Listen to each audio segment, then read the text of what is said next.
Recovery Jimmy here. Hi. I just wanted to do a quick video this morning, today, because a friend of mine in recovery, Sam, he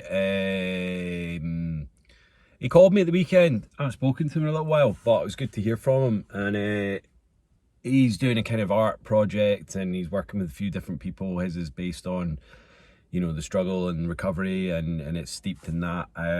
But he had someone that was saying to him that, you know, he understands addiction and blah blah blah, and but you should never feel sorry for yourself. You know, you should never let that little ghost in and feel hard done by. And you know, he was like, you need to man up and get on with it. And now Sam and I had a little conversation about that, and we were like, well,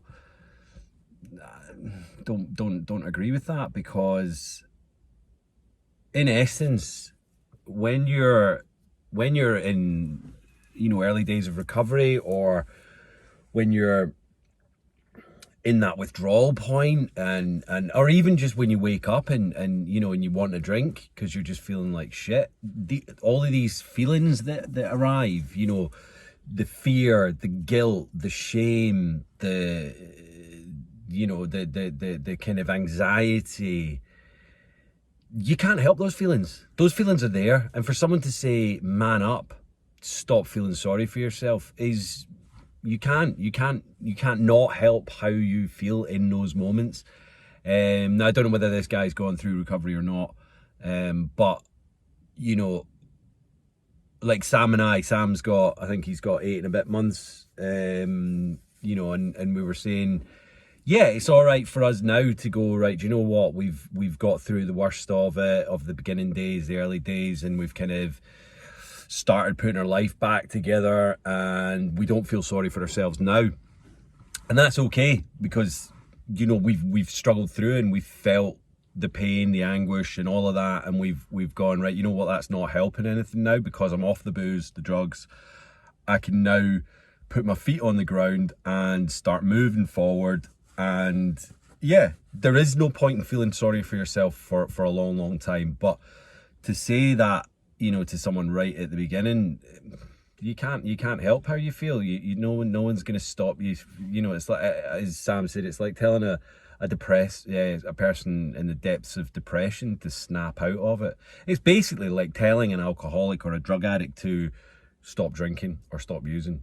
You know, you can't do that initially. You have to fight for it, and you have to make a choice and a change in your life to actually to do that. So yeah, do you know what, do feel sorry for yourself for a while. Let that wash over you and just kind of languish, but not for too long, because that's when the you know, if you continue to feel sorry for yourself, and maybe this is where he was coming from, who knows, you know, I don't know, but for, you know, there is a point where you need to go, right, I'm feeling all right now, and instead of going out and picking up a drink or a drug by feeling all right, I'm gonna start getting my life back in order. I'm gonna stop moping and, you know, sitting in the kind of mess that you've left. Start tidying up, start, you know, washing yourself, feeding yourself properly, you know, taking care of yourself, getting fit and all that, you know, all of these things to stop yourself feeling sorry for yourself. But it's okay at first to start, you know, just feeling a bit down and a bit glum. That's all right. It's natural at the end of the day. It's not something that you're able to stop at this point. You know, Christ, I'm still on citalopram, and you know, very low dose, but you know, I wouldn't even dream of coming off that just now, because not because I'd worry, but why upset the apple cart? You know what I mean? I'm not having mad side effects from it or anything like that. It's just, you know, I feel good in my life and I feel happy, and I probably could come off of it and I'd be absolutely fine. But why take the chance? You know, maybe wait until after a year or whatnot for these things. Anyway, that's probably getting off track. But what I'm saying is, you're allowed to feel down. You're allowed to feel sorry for yourself. You're allowed to, you know, feel like shit and worry about the things you've done and all of that. You're allowed to do that, but not for too long. You know, that's what the whole 12 steps is about. It's about picking yourself up, cleaning house, you know, sweeping your side of the street and getting your life back, you know. It's yours, you know, with your higher power's help, you can get it back in your own pocket, back on your side, and start playing the game again, you know. So, just a quick one today. You know, I was just playing in my mind. As I say, I want to do a lot more videos because I know we've had a bit of break in between some and that. So yeah, so I thought I'll just, as I say, I was playing in my mind, so I thought I'll pop down here. I had to pop home to let Poppy back in. Little Moggy wouldn't come in this morning when I left for work, so I was like, you know, she's not used to the hood yet. We need to kind of break her in gently. To be left out there with all the lambs and rams running about, it's a bit daunting for a little city cat, you know. So I'll pop back and she's all right. She was waiting at the window. She was like, meow, meow, let me in. Yeah, she's a bit of a moany one. I've been down here before because I'm just in Port Erin, so but I'll give you a view anyway.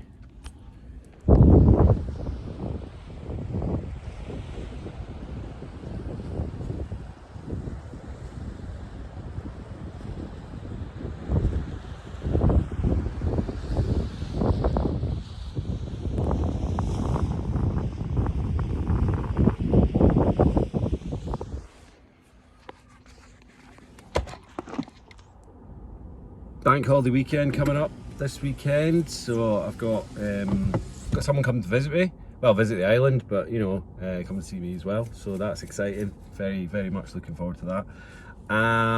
And do the usual: like, share, subscribe, comment, DM. So it's just a van bolting past. Stay safe, stay strong, stay supportive, stay sober, and stay serene. Boom. Have a great day, people. Love you all.